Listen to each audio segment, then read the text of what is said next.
Speed or destruction? Which wins? Comment your next battle. Subscribe to vroompress for more insane content. One is built for speed and precision. The other crushes everything with raw force. Today, we test extreme compression. Supercars compress air for maximum speed. Monster trucks compress the ground with massive weight. Supercars are low and fragile under vertical pressure. Monster trucks absorb force through massive suspension.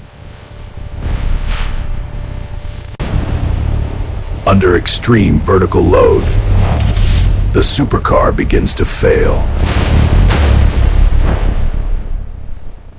After maximum compression impact, the winner is Gravedigger. Supercars can't survive extreme crushing force.